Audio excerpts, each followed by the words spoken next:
Tushar. Hello, So, what was your JEE main rank? my JMeans rank was 18,500. तो आपका preparation का face कैसा रहा? मेरी प्रिपरेशन का वे ऐसा रहा, 11th की स्टार्टिंग में तो मैंने ऑनलाइन ज्वाइन किया था।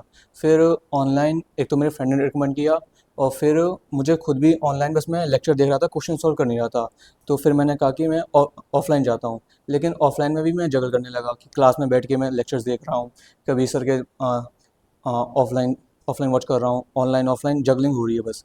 कोई एक पार्ट में सस्टेन नहीं हूँ, और क्वेश्चन प्रैक्टिस वो तो बिल्कुल थी नहीं, कि बस ऐसा लगता था कि मैं ऑनलाइन देख रहा हूँ, क्वेश्चन समझ लिया, आ गया, वहाँ पे कर लूँगा। जबकि जेई मेंस और जेई एडवांस में मेन जो पार्ट होता है वो तुम्हारा क्वेश्चन सॉल्विंग का होता है।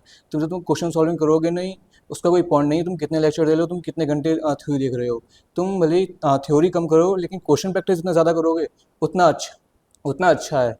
तो मैं 11th में जगल करता रहा, फिर 12th में भी आते आते मैंने स्टार्टिंग में ऑनलाइन ही करा। फिर जब एंड में बहुत ही टाइम कम बचा था, तो मैंने सिर्फ मॉड्यूल से क्वेश्चन सॉल्व करे, लेकिन फिर भी मेरी क्वालिफाई नहीं हो पाया जेईई। उसके बाद मैं ड्रॉप ईयर में आया। ड्रॉप ईयर में मैंने ऑनलाइन लगभग बंद कर दिया था। जो टॉपिक्स बिल्कुल समझ में नहीं आते थे कि क्लास में नहीं आ रहे हैं, एक बार उसका थोड़ा बहुत ऑनलाइन समझ लिया, वरना मैं ऑफलाइन ही करता था। और max to max question practice try करता था कि क्वेश्चन प्रैक्टिस करूँ। थ्योरी पढ़ी 5-10 मिनट, बुक से समझ ली, उसके बाद क्वेश्चन में लगो सीधे।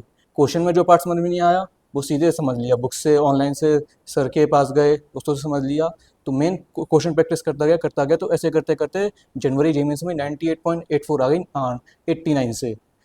क्या आपको लगता है टीचर्स का जो गाइडेंस है, जो आप ट्रेडिशनल क्लासरूम्स में या फिर कोचिंग्स में पाते हैं, वो आपको हेल्प करता है ज़्यादा इन कंपैरिजन ऑफ ऑनलाइन? बिल्कुल करता है। ऑनलाइन में कोई टीचर्स तुम पे ध्यान नहीं दे रहा होता, कोई तुम्हें पता नहीं होता तुम क्या कर रहे हो, क्या क्या नहीं कर रहे। तुम ऑफलाइन में होते हो, टीचर्स तुम्हें नॉक करते रहते हैं कि ऐसा मत करो, वो मत करो, ये करना है, ये गलत है, ये सही है। वो तुम्हें गाइड करते रहते हैं। वो तुम्हें पाथ से भटकने नहीं देंगे। वो हमेशा तुम्हें कि राइट पाथ वो दिखाते रहेंगे। वो तुम्हें बुरा लगेगा, लेकिन वो हमेशा तुम्हारे सही के लिए बोल रहे हैं। भले ही तुम्हें कितना बुरा लगे कि वो ऐसे क्यों बोलते हैं, ऐसा क्यों बोल रहे हैं, मुझसे मुझसे इतना रूड क्यों हो रहे हैं। वो कुछ नहीं है, वो उनका स्वभाव है कि ताकि तुम सही पाथ पे चलो। और ऑनलाइन में ऐसा कुछ होता नहीं है। टीचर ने एक जनरल बात बोल दी, जिसको समझ में आ गई उसका ठीक है, जिसको नहीं आई वो कर रहा है फिर। ओके, सो आप फिर क्या आप ऑनलाइन कोचिंग जब आप कर रहे थे तो आप इतनी प्रैक्टिस कर पा रहे थे जितनी आप ऑफलाइन में कर नहीं रहे नहीं, थे? मैं इसमें 4 घंटे 8 घंटे थ्योरी देख रहा हूँ, उसी में जो क्वेश्चन प्रैक्टिस हो गई। ऑनलाइन में जो करवा दी सो करवा दी, वरना उसमें कर नहीं रहे हैं। जो क्वेश्चन समझ में नहीं आए, छोड़ो, आगे बढ़ो, देखी जाएगी, बाद में करेंगे। और वो बात कभी आता नहीं था कि फ़ोन में कोई फ़ोटो खींच के रख लिए, या फिर कोई ऐप में उसमें नोट्स बना दे गए, यहाँ ये करना है, वो चीज़ कर नहीं रहे हैं। जबकि तुम ऑफलाइन में हो, तुम देखते हो कि तुम्हारे आसपास तुम्हारे फ्रेंड्स हैं, वो क्वेश्चन प्रैक्टिस ज़्यादा कर रहे हैं, तुम थ्योरी पे कंसंट्रेट कर रहे हो।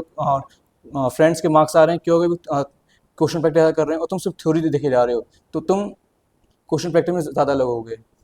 जैसे तुम एनवायरनमेंट में रहोगे, वैसे तुम्हारा माइंड वर्क करेगा।